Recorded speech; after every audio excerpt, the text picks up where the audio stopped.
नमस्कार दोस्तों, स्वागत है आपका एडवांस इंजीनियरिंग क्लासेस के हमारे इस डिजिटल प्लेटफॉर्म में।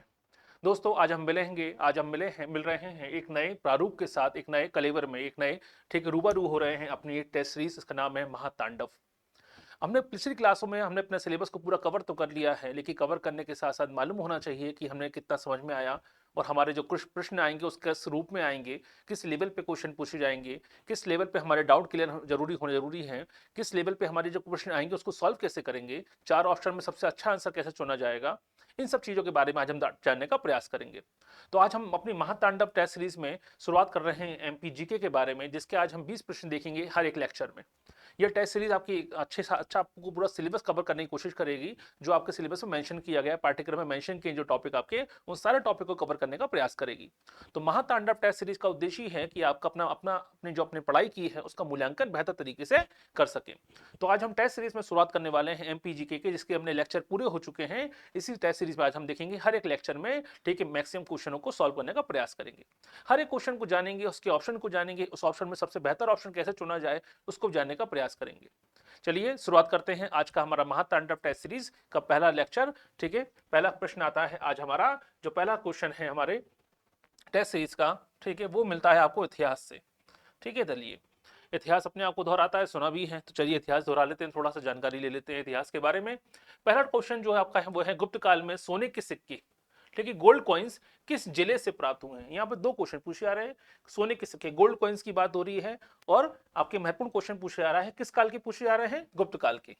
तो गुप्त काल के गोल्ड कॉइन्स जो हैं, ठीक है, किस जिले से मिले हैं। तो पहले तो आपको जानकारी होनी चाहिए यहाँ पे सिक्के किसके हैं, गुप्त काल के हैं। कौन से हैं, सोने के, चांदी के नहीं पूछे जा रहे, याद रखिएगा। और तीसरा महत्वपूर्ण है किस जिला। तो आपको तीन इंफॉर्मेशन मालूम होना चाहिए, याद रखिए। थोड़ा सा इतिहास पढ़ लेते हैं। याद रखिए, भारत में अगर सबसे पहले जो गोल्ड कॉइन शुरू किए थे वो शुरू किए थे इंडो ग्रीक ने।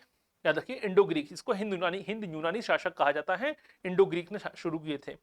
भारत में अगर हम बात करें प्योर गोल्ड कॉइन, सबसे शुद्ध सोने के सिक्के जारी किए थे कुषाण डायनेस्टी ने, कनिष्क के शासनकाल में कुषाण डायनेस्टी ने शुरू किए थे। लेकिन अगर हम बात करें लार्ज लेवल पर, सबसे बड़े पैमाने पर अगर हम बात करें सोने के किसे सिक्के किसने जारी किए, तो वो शुरू किए गए थे गुप्त काल के दौरान। भारत में सबसे ज्यादा गोल्ड कॉइन अगर छापे गए हैं, याद रखिए ढाले गए हैं सिक्के, तो सिक्के जो ढाले गए हैं मिंट में यानी टकसाल में, वो सबसे ज्यादा किसके कार्यकाल में ढाले गए हैं, वो कौन सा पीरियड है, गुप्त पीरियड के समय ढाले गए हैं। तो आपसे यही क्वेश्चन पूछा जा रहा है कि बताइए मध्य प्रदेश के कौन से जिले से, क्योंकि गुप्त डायनेस्टी केवल मध्य प्रदेश में नहीं है, पूरे भारत में फैली हुई है, बहुत बड़ा इलाका है गुप्त डायनेस्टी का। याद रखिए, उज्जैन से लेकर मथुरा से लेकर पाटलिपुत्र तक बहुत बड़ा इलाके में फैली हुई गुप्त डायनेस्टी, भारत की सबसे बड़ा आपका गोल्डन एरा कहते हैं, स्वर्ण काल कहा जाता है गुप्त काल को, गोल्डन पीरियड कहते हैं। याद रखिए किसे, गुप्त एरा को। तो गुप्त गोल्ड की बात हो रही है यहाँ पे। देखिए डाउट कहां से आ सकता है। पहला ऑप्शन आ रहा है विदिशा, दूसरा है जबलपुर, तीसरा है दमोह और चौथा है सागर। ठीक है, तो ये चारों ऑप्शन तो हो नहीं सकते, एक ही चुनना है, लेकिन इसके लिए थोड़ी सी कहानी मालूम होना चाहिए। गुप्त डायनेस्टी में क्वेश्चन पूछा जा रहा है सोने के सिक्के गोल्ड कॉइन्स की, लेकिन जो गुप्त डायनेस्टी है, जो गुप्त इकोनॉमी है इस समय की, वो डिपेंड किस पे करती है, वो डिपेंड करती है चांदी के सिक्कों पर, सिल्वर कॉइन पर। याद रखिए, पूरी इकोनॉमी काय पे चल रही है, सिल्वर के सिक्कों पर। याद रखिएगा, याद रखिए, हमेशा चांदी के सिक्कों पे ही फोकस हुआ है पूरे भारत में, चाहे वो हम गुप्त डायनेस्टी की बात करें चाहे मुगल डायनेस्टी की बात करें। तो यहाँ से आपके चांदी के सिक्के तो पूछे नहीं गए, पूछे गए हैं सोने के सिक्के, यहीं से क्वेश्चन बनना शुरू हो जाता है। तो जबलपुर, दमोह, सागर या विदिशा कहाँ से प्राप्त होते हैं, ये क्वेश्चन। तो अगर यहाँ पे चांदी के सिक्के लिखे होते तो हम आंसर लगाते विदिशा। क्यों, क्योंकि हमने पढ़ा था गुप्त डायनेस्टी के बारे में, एक शासक था रामगुप्त, चंद्रगुप्त सेकंड का, ठीक है, याद रखिए, बड़ा भाई था। ठीक है, चंद्रगुप्त का जो बड़ा भाई था रामगुप्त, इसके सिक्के मिलते हैं चांदी के सिक्के विदिशा से। तो पहला ऑप्शन आपका क्लियर हो गया कि विदिशा नहीं हो सकता, कि विदिशा में चांदी के सिक्के मिलने हैं, सोने के सिक्के प्राप्त नहीं होते। जबलपुर में ऐसा पर्टिकुलर इलाका नहीं है, जबलपुर तो बड़ी इकाई नहीं है गुप्त काल में। सागर है, लेकिन सागर से हमें क्या मिलता है, हमने पढ़ा था सागर से हमें मिलता है एरन अभिलेख। कौन सा अभिलेख मिला है यहाँ से, एरन अभिलेख मिला है। ठीक है, एरन अभिलेख, एरन मैन्युस्क्रिप्ट मिली है, याद रखिए एरन से। और एरन अभिलेख हमें कब का मिलता है, 510 एडी का मिलता है। और एरन अभिलेख में क्या बताया गया, सिक्के सती प्रथा के बारे में। अब बचा कौन सा, हमारा दमोह।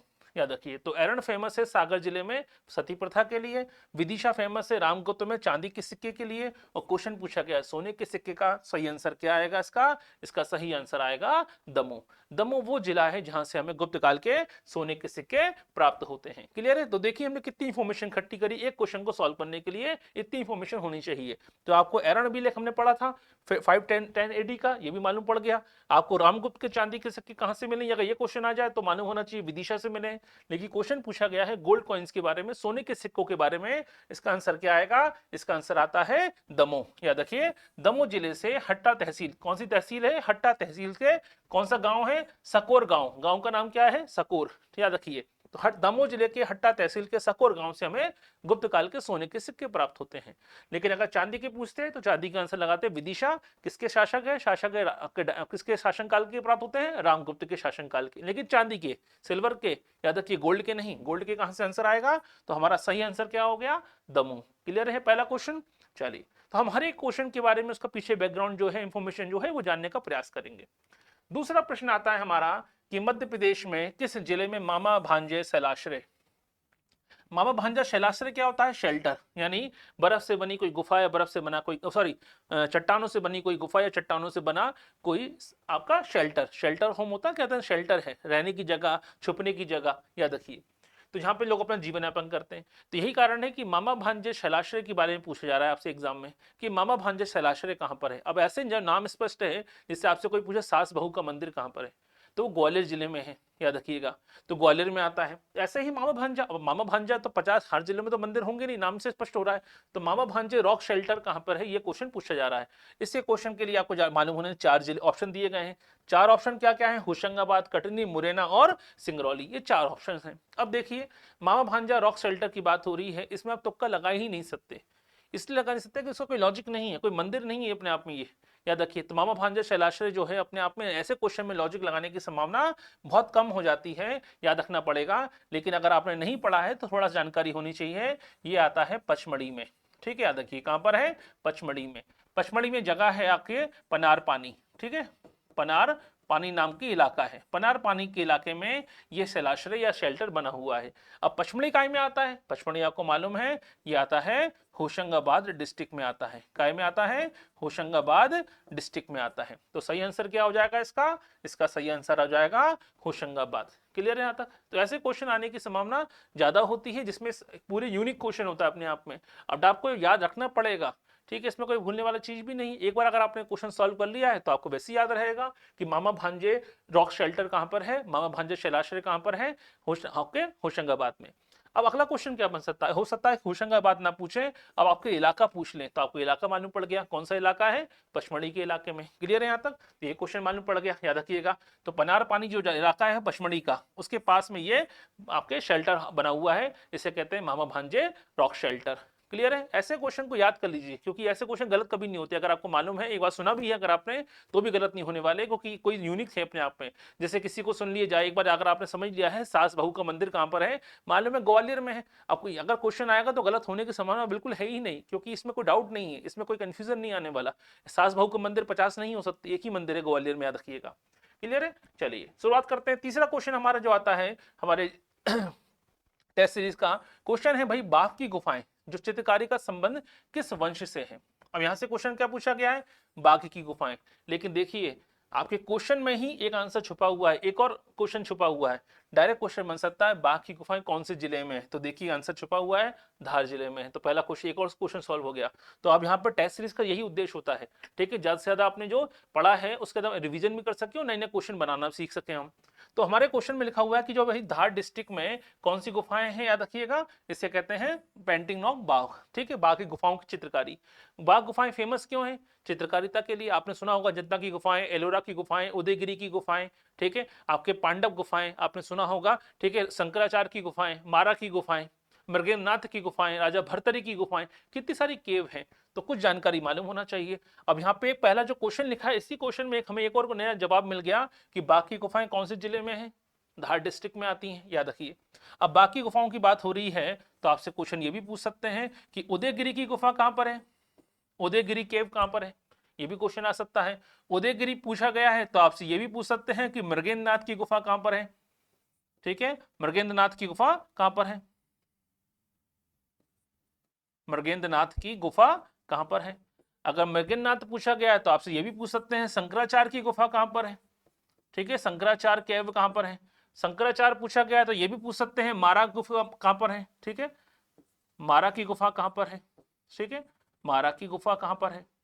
अगर ये क्वेश्चन पूछा गया है तो आपसे ये भी क्वेश्चन बन सकता है कि भाई राजा भर्तरी की गुफा कहां पर है। ठीक है, भर्तरी की गुफा कहां पर है? अब देखिए, उदयगिरी की गुफा, मृगेंद्रनाथ की गुफा, शंकराचार्य की गुफा, मारा की गुफा, भर्तरी की गुफा, ये सब क्या है? केवल एक क्वेश्चन बना है आपका बाघ की गुफा, उससे रिलेटेड देखिए 5 क्वेश्चन और तैयार हो सकते हैं। तो आपसे क्वेश्चन पूछा गया भाग की गुफाएं धार जिले में जो है वो किस वंश से संबंधित है, याद रखिएगा। मध्य प्रदेश में अगर हम वंश की बात करेंगे तो अभी हम ऑप्शन पे आएंगे, लेकिन पहले इनके आंसर मालूम पड़ना चाहिए। उदयगिरी की गुफा आपने सुना होगा, ये क्वेश्चन बन भी चुका है। ये आती है विदिशा जिले में। ठीक है, विदिशा जिले में आती है, रायसेन में नहीं आती है, कहीं में आती है? विदिशा जिले में। मृगेंद्रनाथ की गुफाएं बात करेंगे तो मृगेंद्रनाथ की गुफाएं आती है रायसेन जिले में। अब देखिए क्वेश्चन पूछा गया है केवल बाघ की गुफाओं का और हम पढ़ रहे हैं सारी गुफाएं। यही फायदा होता है टेस्ट सीरीज का कि इंफॉर्मेशन और कहां कहां से आ सकती है। अगर एक क्वेश्चन बना है तो उस क्वेश्चन का मतलब है कि ये पैटर्न में आ चुका है क्वेश्चन, यानी इस गुफाओं से संबंधित, केव से संबंधित और भी क्वेश्चन बन सकते हैं। शंकराचार्य की गुफा की बात करेंगे तो कहां पर है? खंडवा डिस्ट्रिक्ट में आती है, खंडवा में आती है शंकराचार्य केव। मारा की गुफा की बात करेंगे, मारा केव कहां पर आती है? सिंगरौली में आती है मारा केव। इसको माडा भी केव कहते हैं, इसको याद रखिए, बहुत सी बुक्स में माडा भी मिलता है। ठीक है, माडा की गुफा भी कहते हैं इसको।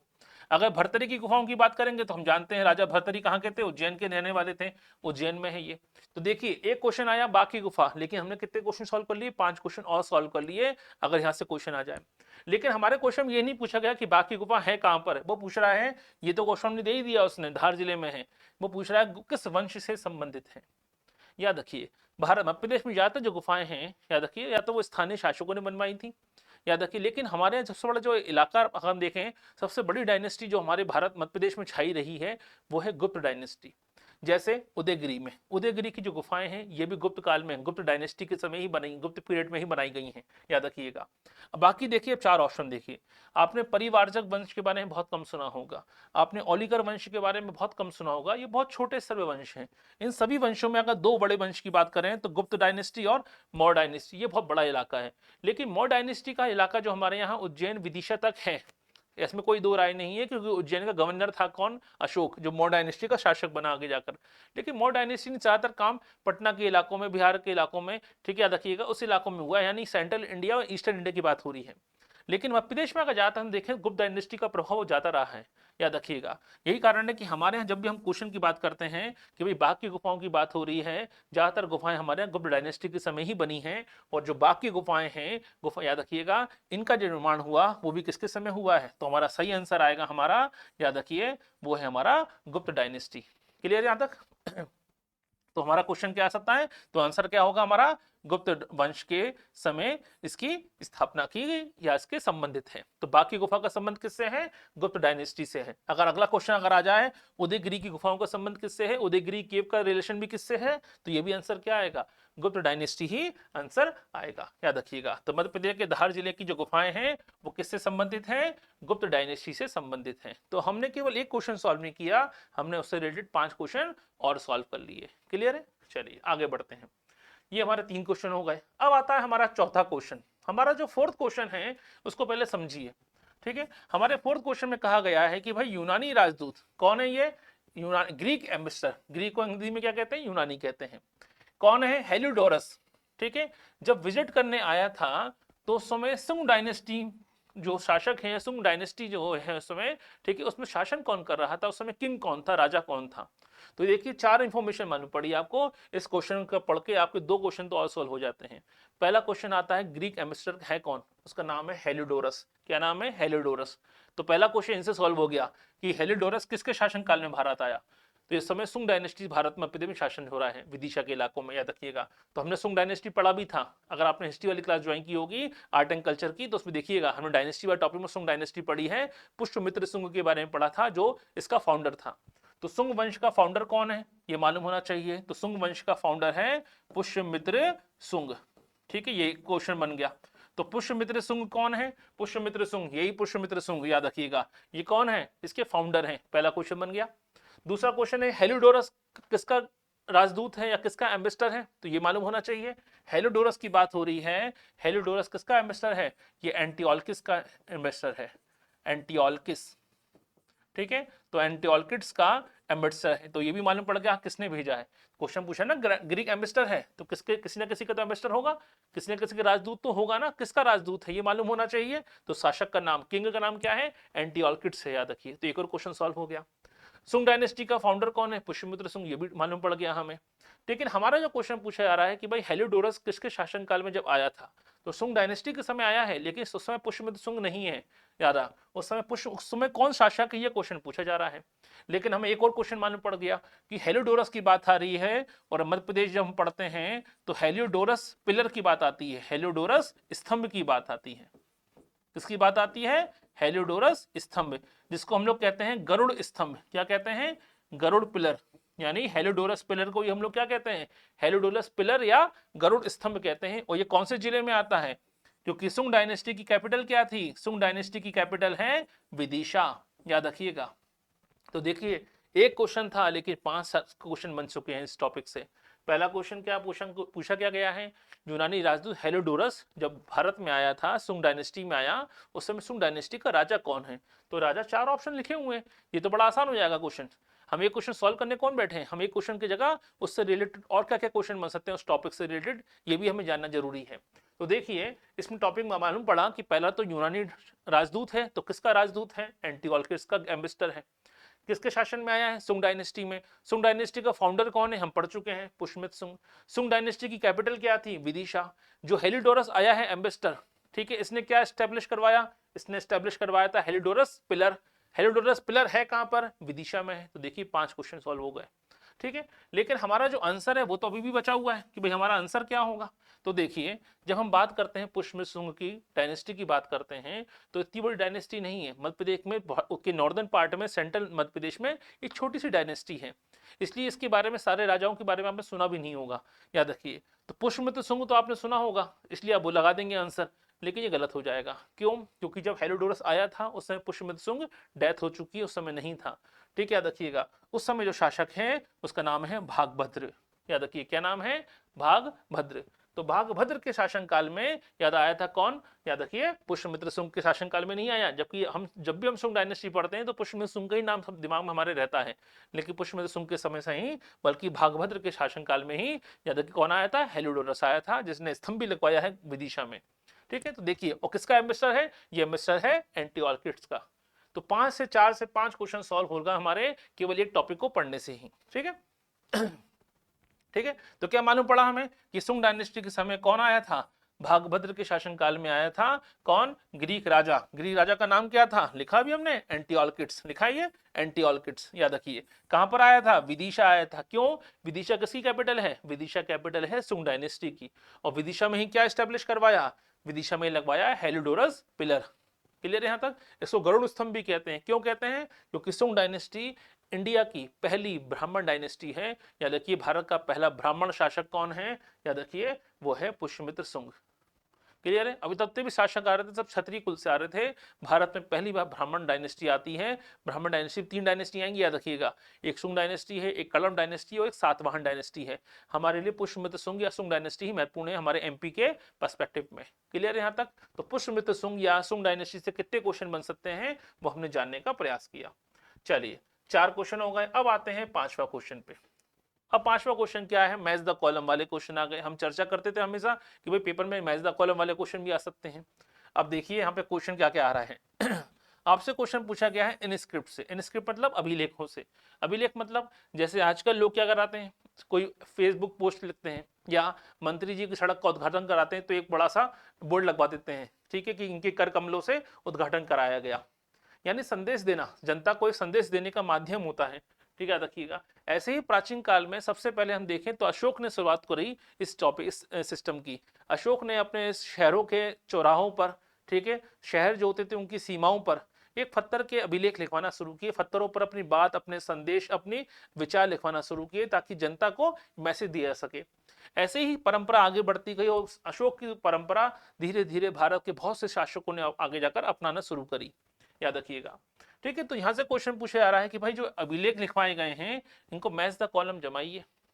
कि कौन सा अभिलेख कहां से मिला हुआ है। क्लियर है यहाँ तक? यही क्वेश्चन आपसे पूछा जा रहा है और कुछ भी नहीं है।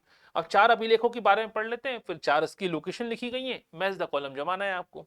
चलिए, पहले अभिलेख की बात हो रही है मंदसौर अभिलेख।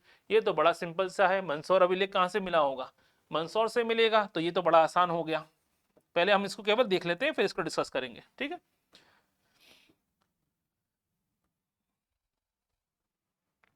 तो भाई मंदसौर अभिलेख की बात हो रही है, वो तो मंदसौर में ही होगा, कोई दिक्कत ही नहीं है। दूसरा उदयगिरी अभिलेख, अभी हमने पढ़ा था उदयगिरी गुफाएं भी हैं, उदयगिरी गुफाओं से ही अभिलेख मिला है उदयगिरी अभिलेख। और उदयगिरी अभिलेख अगर मिला है तो शासक कौन होंगे? शासक होंगे, याद रखिए, गुप्त डायनेस्टी के, गुप्त वंश के शासक होंगे, याद रखिएगा, ठीक है। तो दूसरा क्वेश्चन बन रहा है भाई, विदिशा की, उदयगिरी की बात हो रही है, उदयगिरी कहाँ में आती है गुफाएं? उदयगिरी की गुफाएं विदिशा में आती हैं, लेकिन उदयगिरी अभिलेख जो मिला है वो कहाँ से मिला है? रायसेन से मिला है। याद रखिए, जैसे कंफ्यूजन हो जाता है कभी कभी, जैसे बहुत से लोग सांची का स्तूप जाते हैं तो सांची विदिशा होते हुए जाते हैं बहुत से लोग, ठीक है, लेकिन सांची आता रायसेन में है। ऐसे ही गुफाएं विदिशा में है, अभिलेख कहाँ से मिला है? रायसेन डिस्ट्रिक्ट से मिला है। तो दूसरा क्वेश्चन हमारा क्या हो गया? ये हो गया ऑप्शन ए। अब आता है तुमेन अभिलेख और एरन अभिलेख, हम यहाँ से क्वेश्चन आ सकता है। अभी एरन अभिलेख की बात हो रही थी, एरन अभिलेख किसने लिखवाया था? एरन अभिलेख लिखवाया था गोपराज ने। क्या नाम था इनका जिन्होंने लिखवाया था? ये गोपराज। ये मंत्री हैं, किसके मंत्री हैं? ये हैं भानुगुप्त के मंत्री। भानुगुप्त कौन है? भानुगुप्त गुप्त डायनेस्टी का शासक है इस समय, याद रखिए। टाइम क्या है इसका? टाइम है 510 एडी, ठीक है, 510 एडी की बात हो रही है, एरन अभिलेख की बात हो रही है। और इंडिया में फर्स्ट टाइम, अगर एविडेंस अगर हम बात करें, कौन सा एविडेंस? सती प्रथा का, याद रखिए, यानी पति की मृत्यु के बाद वाइफ को जिंदा चिता पर जला देना पति के साथ ही, ये कहलाती सती प्रथा, जिस पर राजा राम मोहन राय ने 1829 में लॉर्ड विलियम बेंटिक की सहायता से कानून बनवाया था सती प्रथा को रोकने के लिए। तो सती प्रथा का पहला जो एविडेंस मिलता है वो कौन से हमें मैन्युस्क्रिप्ट में मिलता है? कौन से स्क्रिप्ट में मिलता है हमें? वो मिलता है एरन अभिलेख से। और एरन है कहां पर? एरन है सागर में। तो आंसर क्या आ गया? ये हो गया हमारा सागर। अब बचा कौन? तुमेन अभिलेख, बचा है सी गुना। क्लियर यहां तक? तो कुछ जानकारी मालूम पड़ी हमें किसके बारे में? मैच द कॉलम क्वेश्चंस के बारे में। तो मैच द कॉलम सॉल्व करते हुए हमें 4 अभिलेख मालूम पड़े, कौन सा अभिलेख कहां से मिलता है, ये तो हमें लॉजिक लगा लिया हमने, ठीक है। एरन अभिलेख के बारे में डिटेल मालूम पड़ी, तो एरन अभिलेख के बारे में डिस्क्रिप्शन मालूम पड़ गया कि एरन अभिलेख से क्या क्या क्वेश्चन और आ सकते हैं। अगर एरन अभिलेख अगर मान लीजिए मैच द कॉलम में पूछा गया है, तो एरन अभिलेख अकेला इंडिविजुअल यानी व्यक्तिगत क्वेश्चन भी है, एक अलग सिंगल क्वेश्चन भी बन सकता है एरन अभिलेख से। तो एरन अभिलेख से क्या क्या क्वेश्चन बन सकता है? इंडिया में, भारत में पहली बार सती प्रथा का जो एविडेंस है, साक्ष्य है, वो कहां मिलता है हमें? एरन अभिलेख में मिलता है, पहली बार हमें लिखा मिलता है।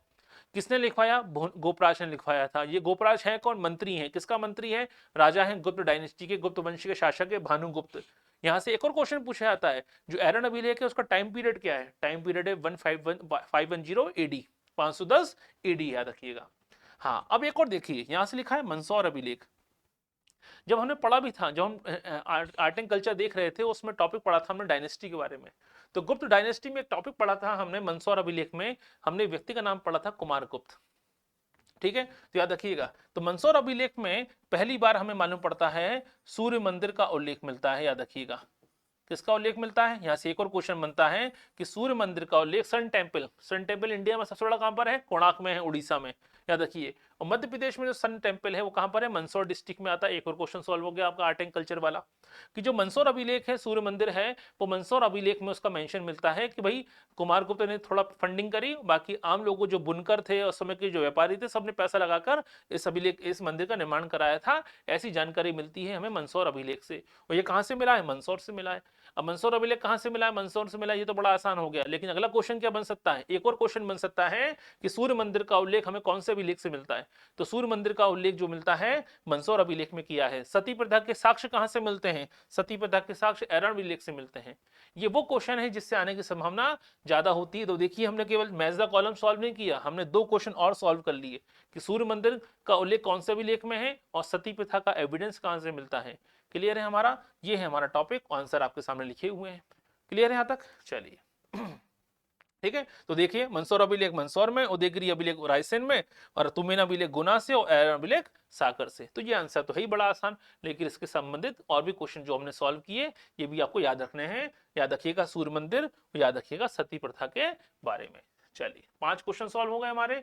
क्वेश्चन नंबर 6 आता है। अब आते हैं क्वेश्चन नंबर 6 पर। इससे क्या क्वेश्चन बन सकता है, देखिए क्वेश्चन नंबर 6 में क्या पूछा जा रहा है, इंडो ग्रीक। अभी हमने चर्चा की थी, पहला क्वेश्चन जो हमारा आया था हमने चर्चा भी की थी, इंडो ग्रीक की बात हो रही थी। हिंदू ग्रीक कहते हैं, इंडियन इंडो ग्रीक कहते हैं, वैसे इसको इंग्लिश में भी याद रखिएगा, हिंदी में कहते हैं हिंदू यूनानी। इंडो ग्रीक का एक शासक है, उसका नाम क्या है, मेनांडर।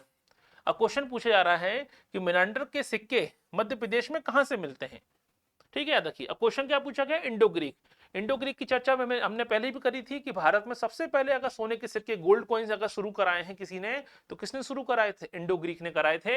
यानी इस इंडो ग्रीक से हमारा एक और क्वेश्चन हो गया कि इंडिया में फर्स्ट टाइम अगर गोल्ड कॉइन अगर शुरुआत कराई है, ठीक है, किसकी, गोल्ड कॉइन की, तो किसने शुरू करवाए हैं, ठीक है, ये शुरू कराए हैं इंडो ग्रीक ने। पहला क्वेश्चन सॉल्व हो गया हमारा। एक और क्वेश्चन बन सकता है, अगर इंडो ग्रीक पूछा जा रहा है एग्जाम में, अगर आपके क्या नाम है, मिलेंडर का नाम पूछा जा रहा है, तो ये सीधी सी एक और क्वेश्चन बन सकता है कि भारत में फर्स्ट टाइम आपके जो गोल्ड कॉइन है किसने शुरू कराए थे, ये शुरू कराए थे इंडो ग्रीक ने। चलिए, हमारे लिए महत्वपूर्ण ये क्वेश्चन भी नहीं है, हमारे लिए महत्वपूर्ण एक और क्वेश्चन आता है, वो क्या है उसको समझते हैं। वो है मेनांडर। याद रखिए क्या नाम है इसका, मेनांडर। ठीक है, अब याद रखिएगा इंडो ग्रीक शासक, ये तो मालूम है, ये तो हम पता कर ही लेंगे 2 मिनट में, सिक्के कहां से मिलते हैं, वो याद रखना महत्वपूर्ण नहीं है। लेकिन अगर मेंशन किया गया है मेनांडर से का क्वेश्चन पूछा गया है, तो मेनांडर से ये बहुत ही छोटे स्तर का क्वेश्चन है, बहुत ही कमजोर क्वेश्चन है। मेनांडर से और भी अच्छा क्वेश्चन बन सकता है, वो ये क्वेश्चन है कि मेनांडर की क्वेश्चन बन सकता है कि मेनांडर को क्या कहा जाता है। जो बौद्ध ग्रंथ हैं, बौद्ध जो बुक्स लिखी गई हैं उस समय की, याद रखिएगा, उसमें मिलिंद कहा जाता है। क्या कहते हैं इसको, इंडिया के जो पुरानी किताबें हैं ऐतिहासिक, याद रखिएगा, जो प्राचीन काल की किताबें हैं, बुद्ध काल की किताबें हैं, बौद्ध साहित्यों में ज्यादातर, याद रखिए उसको क्या कहा गया है, मिलिंद कहा गया है। याद रखिएगा, इसी मेरांडर ने, याद रखिए, जो बौद्ध भिक्षु हैं, ठीक है, बौद्ध भिक्षु थे, उनका नाम था नागसेन। नागसेन से बौद्ध धर्म की दीक्षा ली थी। क्या ली थी, बौद्ध धर्म की दीक्षा ली थी। बहुत सारे लोग दीक्षा लेते हैं, याद रखिएगा, अशोक ने भी दीक्षा ली थी बौद्ध धर्म की, उपगुप्त से ली थी, याद रखिएगा। तो मेरांडर ने किससे दीक्षा ली, ये भी क्वेश्चन बन सकता है। अगर ये क्वेश्चन बन सकता है कि नागसेन, मेरांडर के सिक्के कहां से मिलते हैं, तो मेरांडर के बारे में बहुत कुछ मालूम होना चाहिए आपको। यानी मेरांडर को क्या कहा गया है भारत में, मिलिंद कहा गया है, याद रखिएगा। इसके अलावा नागसेन से बौद्ध धर्म की आपके क्या ली है, दीक्षा ली है, बौद्ध धर्म स्वीकार किया है इसने, मेरांडर ने। इसके अलावा एक किताब मिलती है, किताब का नाम है मिलिंद पन्नोह। मिलिंद कौन है, मेरांडर। ठीक है, मिलिंद पन्नोह, पन्नोह मतलब होता है प्रश्न। ठीक है, ये किसका नाम है, ये बुक का नाम है, ये क्या है, बुक है। तो क्वेश्चन बनता है मिलिंद पन्नों में किसका उल्लेख किया गया है, मेरांडर का उल्लेख किया गया, क्योंकि मिलिंद किसका नाम है, मिलिंद नाम है मेरांडर का। क्लियर है यहां तक, याद रखिएगा।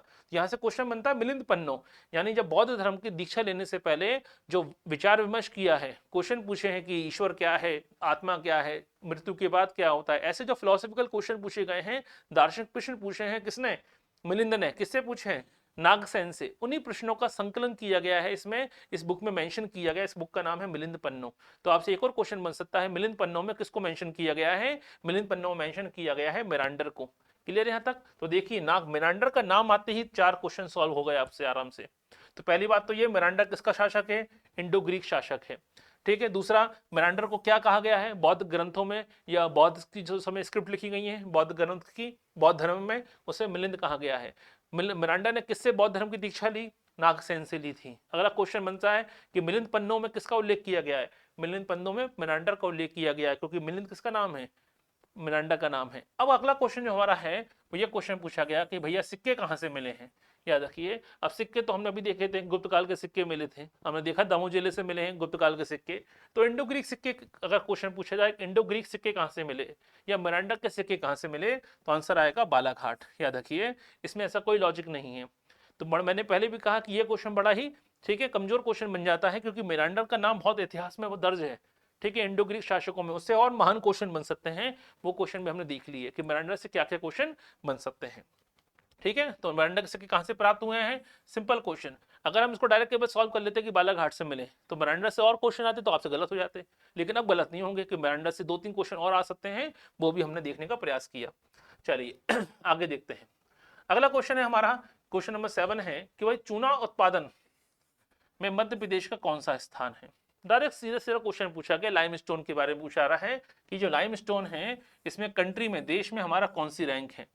तो पहले बारे में कुछ जानकारी मालूम होनी चाहिए लाइमस्टोन के बारे में। याद रखिए, लाइमस्टोन की जब बात हम करते हैं तो लाइमस्टोन एक अवसादी चट्टान है, ये भी क्वेश्चन बन सकता है फिर तो। ठीक है, एक अवसादी चट्टान है। अवसादी चट्टान मतलब सेडिमेंट्री रॉक है। ठीक है, ठीक है, सेडिमेंट्री रॉक है, ये क्वेश्चन बन सकता है कि भाई कैसी रॉक है लाइमस्टोन, एक सेडिमेंट्री रॉक है। दूसरा, लाइमस्टोन की अगर बात करें तो लाइमस्टोन जरूरी होता है किसके लिए, ठीक है, आपका टेक्निकल पेपर है तो मालूम भी होगा आपको, सीमेंट के लिए। सीमेंट इंडस्ट्री जो है, याद रखिएगा, सीमेंट उद्योग का कच्चा माल है, रॉ मटेरियल लाइमस्टोन। बिना लाइमस्टोन के सीमेंट नहीं बन सकता, याद रखिए। तो सीमेंट इंडस्ट्री का रॉ मटेरियल क्या है, याद रखिए, लाइमस्टोन है, ये भी मालूम पड़ गया। अगर चूना उत्पादन की बात कर रहे हैं, लाइमस्टोन की बात कर रहे हैं, तो एमपी में सबसे ज्यादा लाइमस्टोन कहां पर है, हमने पढ़ा भी था इसके बारे में, कटनी जिले में आता है। कौन से जिले में है, कटनी डिस्ट्रिक्ट में आता है। ठीक है, ये क्वेश्चन मालूम पड़ा। तो कटनी डिस्ट्रिक्ट में सबसे ज्यादा लाइमस्टोन मिलता है, इसलिए कटनी जिले को क्या कहते हैं, इसे कहते हैं लाइम सिटी। क्या कहते हैं, लाइम सिटी, यानी चूना नगरी कहते हैं, लाइम सिटी कहते हैं, चूना नगरी। ठीक है, तो अगला क्वेश्चन बनता है कि लाइम सिटी किसे कहते हैं, तो लाइम सिटी कहते हैं कटनी जिले को। तो देखिए कितने क्वेश्चन बने, हमने केवल डायरेक्ट नंबर सॉल्व नहीं किया कि पहला है, दूसरा, तीसरा, चौथा कौन सा रैंक है। हमारे लिए ये जानना जरूरी है कि लाइमस्टोन से अगर क्वेश्चन बना है तो केवल एक ही क्वेश्चन नहीं बनेगा, लाइमस्टोन से और भी क्वेश्चन बन सकते हैं कि लाइमस्टोन कैसी रॉक्स है, सेडिमेंट्री रॉक्स है, यानी अवसादी चट्टान है। लाइमस्टोन जो है, याद रखिएगा, उससे क्या बनता है, उससे सीमेंट बनती है, और सीमेंट इंडस्ट्री का रॉ मटेरियल एक कच्चा माल है। तीसरा, लाइमस्टोन में कौन सा डिस्ट्रिक्ट सबसे आगे है एमपी में, एमपी में कटनी जिला सबसे आगे है, कटनी डिस्ट्रिक्ट सबसे आगे है, और इसलिए कटनी जिले को क्या कहते हैं, कटनी जिले को लाइम सिटी कहते हैं, चूना नगरी कहते हैं। तो हमारे देखिए कितने क्वेश्चन सॉल्व हो गए।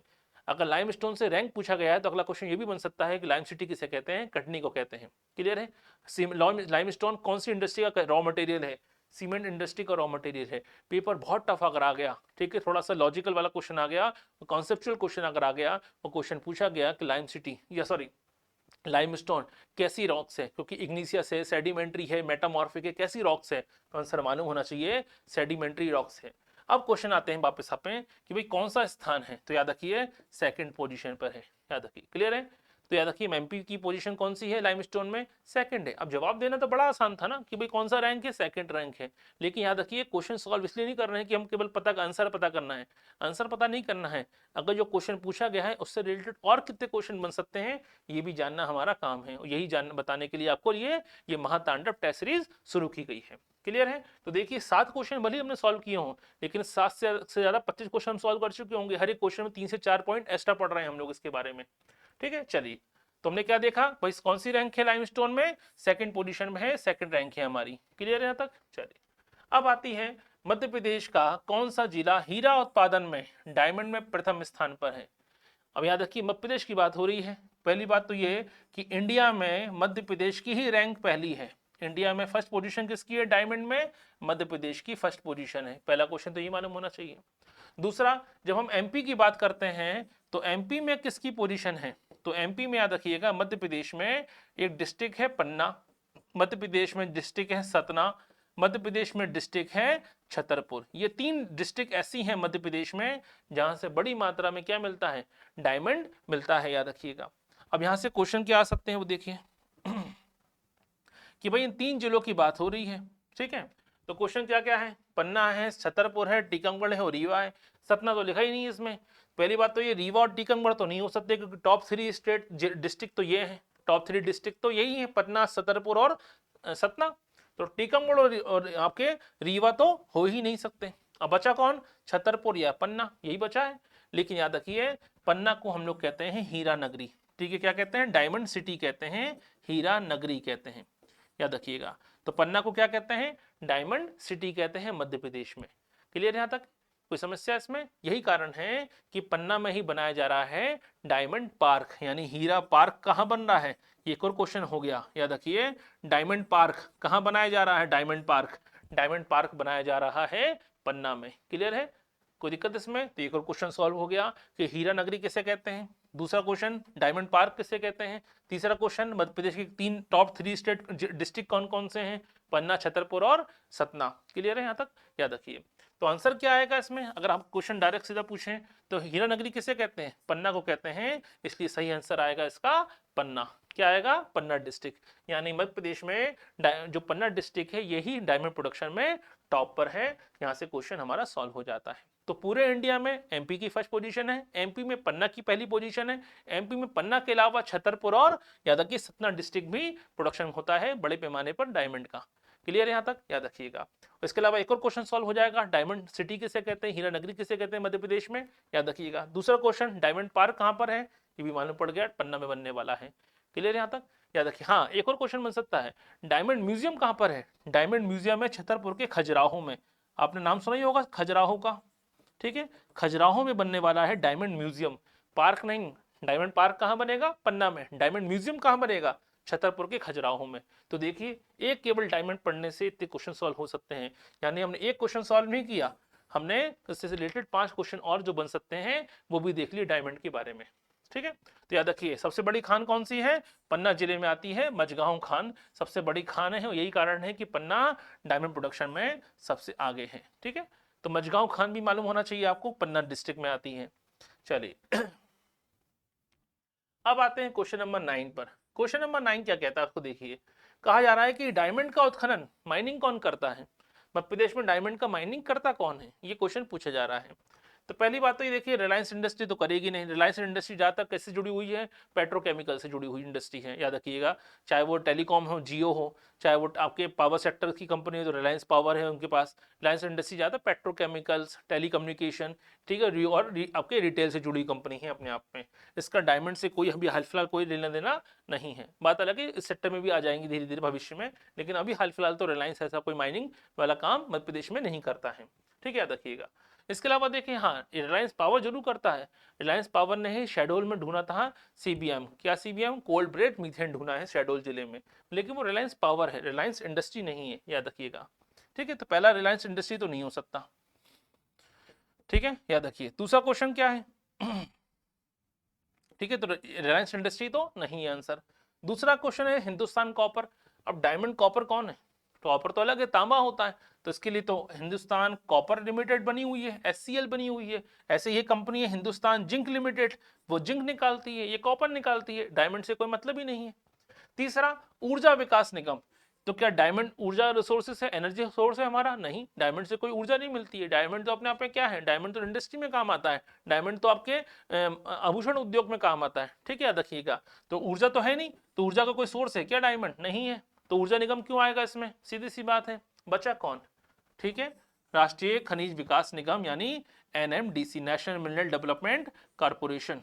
ये एनएमडीसी जो है यही मध्य प्रदेश में डायमंड को आपके माइनिंग करती है। क्लियर है? तो आंसर क्या आएगा? National mineral development corporation. Bharat में ज्यादातर जो बड़े खनिज हैं, सोना है, गोल्ड है आपके, इसके अलावा डायमंड है, ऐसे जो खनिज, प्लेटिनम है, ये बड़े खनिजों को निकालने वाला काम एनएमडीसी ही करता है, मध्य प्रदेश सरकार का नहीं है, भारत सरकार का संस्थान है अपने आप में ये। क्लियर है? तो यहाँ पे लॉजिक लगाना है आपको 4 ऑप्शन में से। तो देखिए 4 ऑप्शन में हिंदुस्तान कॉपर नहीं हो सकता। कॉपर तो अपने आप में क्या है? खनिज है, उसके लिए अलग से कंपनी है Hindustan copper limited, share market में लिस्टेड कंपनी है अपने आप पे ये। ऐसे ही जिंक निकालने के लिए हिंदुस्तान जिंक लिमिटेड है। ठीक है, तो ये सब कंपनियां लिस्टेड कंपनियां, ये क्यों आएंगी? और दूसरे में ये अपनी कंपनी काम के लिए बनाई गई है, ये कॉपर के लिए बनाई गई, तो कॉपर निकाले कि डायमंड और कॉपर का कोई संबंध ही नहीं है, याद रखिए। दूसरा, ऊर्जा विकास निगम, एनर्जी डेवलपमेंट कॉर्पोरेशन क्यों आएगा? क्योंकि डायमंड क्या एनर्जी का सोर्स है? नहीं है, तो ऊर्जा विकास निगम इस काम में इंटरफेयर क्यों करेगा? तीसरा, रिलायंस इंडस्ट्री पेट्रोकेमिकल इंडस्ट्री है, ठीक है, वो इंटर क्यों करेगी इसमें? हाल फिलहाल तो अभी तो नहीं है कम से कम। तो बचा कौन सा? ही डायमंड एक मिनरल्स है, खनिज है, तो खनिज निकालने के लिए कौन आएगा? खनिज विकास निगम आएगा। तो आंसर क्या आएगा? मध्य प्रदेश खनिज विकास निगम, नेशनल मिनरल डेवलपमेंट कॉर्पोरेशन आएगा। क्लियर यहां तक? तो आंसर क्या आएगा? National mineral development corporation. ठीक है, एनएमडीसी कहते हैं, नेशनल मिनरल्स डेवलपमेंट कॉर्पोरेशन। ये वो कंपनी है जो ये काम करेगी। क्लियर यहां तक? कोई समस्या? चलिए आगे बढ़ते हैं। अभी तक हम 9 क्वेश्चन पढ़े हैं, लेकिन आपको समझ में आ गया होगा कि 9 क्वेश्चन में ही हमने कम से कम 30-35 क्वेश्चन और सॉल्व कर लिए हैं। चलिए अब देखिए, ठीक है, अगला क्वेश्चन है भाई कि मध्य प्रदेश के किस जिले में, क्वेश्चन क्या है, किस जिले में टिन का उत्पादन होता है? अब ये टिन क्या होता है ये तो मालूम ही है, ये मिनरल से एक अपने आप में। अब टिन की बात हो रही है, और मध्य प्रदेश में याद रखिए मिनरल्स की जब बात हम करते हैं तो मध्य प्रदेश का सदर्न पार्ट जो है, मध्य प्रदेश का ईस्टर्न पार्ट जो है, वहां पे सबसे ज्यादा मिनरल्स मिलते हैं। एमपी के नॉर्दर्न पार्ट्स में या एमपी के वेस्टर्न पार्ट्स में मिनरल्स बहुत कम मिलते हैं। तो पहला क्वेश्चन तो देखिए खंडवा की बात हो रही है, और मध्य प्रदेश में खंडवा की अगर बात होती है तो खंडवा देखिए याद रखिएगा, खंडवा ज्यादातर मिनरल्स का इलाका नहीं है। खंडवा मध्य प्रदेश के आपके साउथ वेस्ट में आता है, दक्षिण पश्चिम में आता है, और दक्षिण पश्चिम के इलाकों में याद रखिएगा ज्यादा मिनरल्स नहीं पाए जाते। होशंगाबाद की बात करें तो होशंगाबाद अगर हम बात करें तो होशंगाबाद फेमस है किसके लिए? कोयले के लिए, ठीक है, कोयला यानी कोल के लिए। इसके अलावा होशंगाबाद फेमस है टंगस्टन के लिए। टंगस्टन समझते हैं, जो आपके फिलामेंट बनाना है। फिलामेंट क्या होता है? फिलामेंट आपके जो इलेक्ट्रिसिटी बल्ब होते हैं उसमें इस्तेमाल होता है फिलामेंट, जिसका मेल्टिंग पॉइंट बहुत हाई होता है, याद रखिएगा। तो टंगस्टन कहाँ पे मिलता है? होशंगाबाद में मिलता है।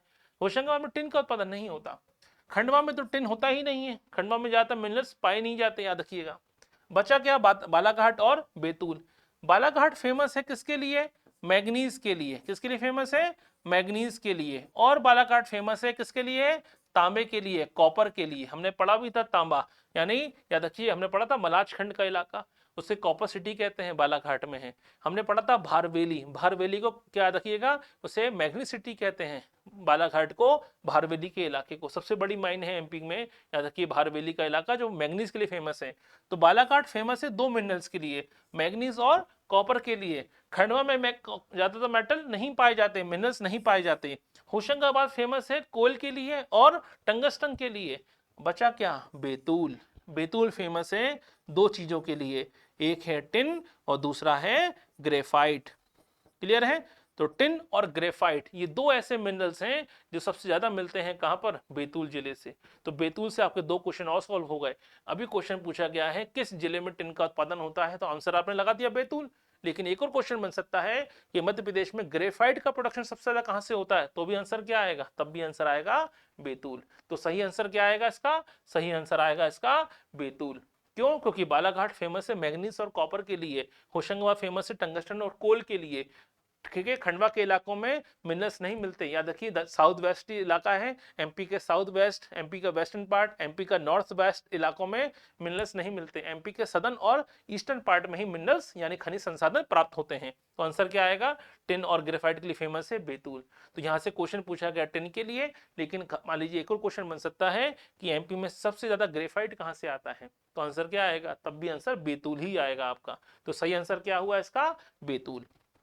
क्लियर है? याद रखिएगा। ठीक है, ये हिंदी गलत हो गया है, यहाँ पे लिखिए, ठीक, टिन। ठीक है, तो भारत में मध्य प्रदेश, याद रखिए टिन के उत्पादन की बात हो रही है, आंसर क्या आएगा? बैतूल। ठीक है, याद रखिए इसका इंग्लिश जो एक्सप्लेनेशन है इस पे फोकस कीजिएगा, याद रखिए। तो आंसर क्या आएगा टिन के प्रोडक्शन में? बैतूल आएगा। ठीक है, चलिए अब आते हैं अगला क्वेश्चन पे। क्वेश्चन है कि भाई मध्य प्रदेश का स्लेट प्रोडक्शन में, स्लेट में कौन सा स्थान है, याद रखिएगा। ठीक है, अब स्लेट क्या होती है, याद रखिए ये खनिज है अपने आप में। ये वो खनिज है जिस ज्यादातर हम देखते हैं राजस्थान के इलाकों से खूब प्राप्त होता है, और जो इलाका राजस्थान के इलाकों से लगा होगा उसी इलाकों में मिलता है। यही कारण है कि अगर हम मध्य प्रदेश में अगर ये क्वेश्चन आता कि स्लेट प्रोडक्शन में कौन सा डिस्ट्रिक्ट आगे है, तो याद रखिए स्लेट प्रोडक्शन में मंदसौर की फर्स्ट रैंक है। किसमें? स्लेट में, याद रखिए। ठीक है, तो स्लेट प्रोडक्शन में मंदसौर पहला है। तो एक और क्वेश्चन बन गया, यहाँ से आपके क्वेश्चन पूछा जा रहा है, ठीक है, सॉरी, यहाँ से क्वेश्चन पूछा जा रहा है कि भाई कौन सा डिस्ट्रिक्ट आगे है या कौन सा रैंक है एमपी का। तो एमपी की रैंक पूछी जा रही है इंडिया में, लेकिन एमपी में अगर ये क्वेश्चन पूछा गया कि एमपी में कौन सा डिस्ट्रिक्ट प्रोडक्शन में सबसे आगे है, तो सबसे आगे है मंदसौर। क्लियर है? एक और क्वेश्चन बना लिया हमने। लेकिन अगर इसका क्वेश्चन सॉल्व करें तो याद रखिएगा इस इलाके में अगर हम बात करें इंडिया की, तो इंडिया में फर्स्ट पोजीशन पर है एमपी। तो सिलेट उत्पादन में याद रखिएगा कौन आगे है पूरे इंडिया में? मध्य प्रदेश की पहली रैंक है। और मध्य प्रदेश में किसकी पहली रैंक है? मध्य प्रदेश में मंदसौर डिस्ट्रिक्ट की पहली रैंक है सिलेट प्रोडक्शन में। क्लियर है यहाँ तक? तो बड़ा सिंपल सा क्वेश्चन था, आसानी सॉल्व हो जाता है। चलिए, तो सिलेट प्रोडक्शन में कौन से स्थान पर है हम? फर्स्ट पोजीशन पर है इंडिया में एमपी। ठीक है, लेकिन सिलेट प्रोडक्शन में जब भी पढ़ेंगे तो मंदसौर डिस्ट्रिक्ट को याद रखेंगे। अब आता है भाई किस जिले में सफेद संगमरमर, याद रखिए यहाँ क्वेश्चन पूछा गया है क्या। ठीक है, यहाँ क्वेश्चन पूछा जा रहा है सफेद संगमरमर। एक होता है हरा संगमरमर और एक होता है रंगीन संगमरमर। ठीक है, संगमरमर मतलब मार्बल की बात हो रही है, याद रखिए।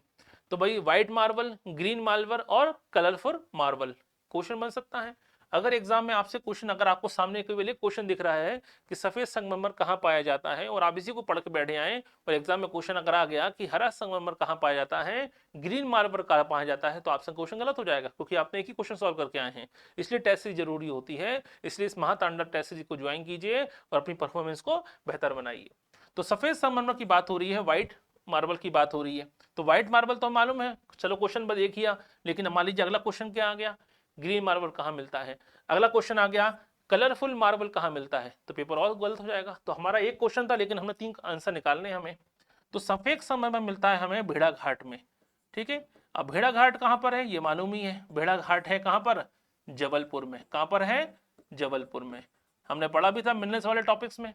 और एक और क्वेश्चन बन सकता है, भेड़ाघाट को क्या कहते हैं, इसे कहते हैं मार्बल सिटी, यानी संगमरमर की नगरी, ठीक है। संगमरमर की नगरी कहते हैं, मार्बल सिटी कहते हैं। तो एक और क्वेश्चन बन गया कि मार्बल नगरी या मार्बल सिटी किसे कहते हैं, भेड़ाघाट को कहते हैं। कौन से डिस्ट्रिक्ट में है, जबलपुर डिस्ट्रिक्ट में आती है। क्लियर है यहाँ तक, याद रखिएगा। सफेद संगमरमर कहाँ मिलेगा, जबलपुर के भेड़ाघाट में मिलेगा। हरा संगमरमर कहाँ मिलता है, ये मिलता है ग्वालियर में। कहाँ मिलेगा, ग्रीन मार्बल मिलता है ग्वालियर में। और कलरफुल मार्बल मिलता है, याद रखिए, सिवनी में भी मिलता है और बैतूल में भी मिलता है। Seoni and Betul, in 2 district में भी हमें आपके ग्रीन मार्बल मिलता है। तो देखिए क्वेश्चन में केवल एक ही क्वेश्चन पूछा गया कि भाई व्हाइट मार्बल कहाँ मिलता है मध्य प्रदेश में, लेकिन हमने 3 आंसर निकाल लिए। व्हाइट मार्बल कहाँ मिलेगा, भेड़ाघाट। कहाँ पर है भेड़ाघाट, जबलपुर में है। कौन से डिस्ट्रिक्ट में क्या कहते हैं इसको, इसे कहते हैं मार्बल सिटी कहते हैं। क्वेश्चन आ चुका है, याद रखिएगा। ग्रीन मार्बल ग्वालियर में मिलता है और colourful marble Seoni and Betul में मिलता है। अब आते हैं हम ऑप्शन पे अपने। ऑप्शन में क्या दिखा गया है, व्हाइट मार्बल कहाँ मिलता है, भेड़ाघाट में। तो आंसर क्या आएगा, जबलपुर। होशंगाबाद में मार्बल नहीं मिलता, याद रखिएगा। ग्वालियर में क्या मिलता है, ग्रीन मार्बल। सिवनी में क्या मिलता है, कलरफुल मार्बल। तो आंसर हो गया सॉल्व। तो सही आंसर क्या आएगा, सही आंसर है जबलपुर। आंसर लगा दीजिए। क्लियर है। तो देखिए केवल आपसे सफेद नहीं पूछा गया, पैटर्न को समझिए। पैटर्न में ग्वालियर और सिवनी ऑप्शन दिया गया है, इसका मतलब ये 2 ऑप्शन ही मालूम होना चाहिए। यहाँ पे क्या नहीं मिल रहा, यहाँ मिलेगा। अगर पूछा जाता ग्रीन मार्बल कहाँ मिलता है, तो आंसर क्या आता, आंसर लगाते ग्वालियर। अगर पूछा जाता कलरफुल मार्बल कहाँ पर है, तो सिवनी या फिर बैतूल में से कोई एक लिखा आता, सिवनी। क्लियर यहाँ तक, याद रखिएगा। तो ये है किसके बारे में, व्हाइट मार्बल के बारे में, याद रखिए। तो व्हाइट मार्बल कहाँ मिलेगा हमें, जबलपुर में मिलता है। कहाँ मिलेगा, भेड़ाघाट में मिलता है, ठीक है। चलिए अगला क्वेश्चन है पॉलिटी से, याद रखिए। लोकायुक्त की बात हो रही है, ठीक है। किसकी बात हो रही है, लोकायुक्त, जिसको आपसे बहुत से लोग इसको ऑम्बुड्समैन कहते हैं। स्वीडन में 1809 में स्वीडन में, कहां पर है स्वीडन, स्कैंडिनेवियन कंट्री है, याद रखिएगा। यहाँ पे सबसे पहले ऑम्बुड्समैन सिस्टम लाया गया था। उसी ऑम्बुड्समैन को इंडिया में सेंट्रल लेवल पे लोकपाल कहते हैं और स्टेट लेवल पर इसको लोकायुक्त कहते हैं। क्लियर, याद रखिए, याद रखिए। तो क्वेश्चन पूछा जाता है कि भाई लोकायुक्त ऑर्गेनाइजेशन जो है, जो मुख्यमंत्री से लेके सभी मंत्री परिषद, मिनिस्ट्री ऑफ कैबिनेट से लेके मिनिस्ट्री ऑफ काउंसिल से लेके मंत्री परिषद से लेके मुख्यमंत्री से लेके सभी अधिकारी, आईएएस अधिकारियों तक किसी की भी छानबीन कर सकता है करप्शन केसेस में। किसी भी छानबीन को आपके प्रारंभ कर सकता है, इतना पावर होता है। जैसे लोकपाल है, लोकपाल को प्रधानमंत्री तक की जांच करने का अधिकार है, याद रखिएगा। ऐसे ही स्टेट में लोकायुक्त होता है, जो करप्शन वाले केसेस होते हैं, याद रखिए, उनमें जांच करने वाली सबसे बड़ी संस्थाओं में से एक होती है लोकायुक्त। तो आपसे क्वेश्चन पूछा जा रहा है कि एमपी में लोकायुक्त की स्थापना जो है वो किस वर्ष हुई। यहाँ पूछा गया है स्थापना, ठीक है। लेकिन एक क्वेश्चन बन सकता है लोकायुक्त अधिनियम कब आया था, ठीक है, याद रखिएगा। तो लोकायुक्त अगर एक्ट पूछा गया, कानून पूछा गया, तो आंसर आएगा 1981।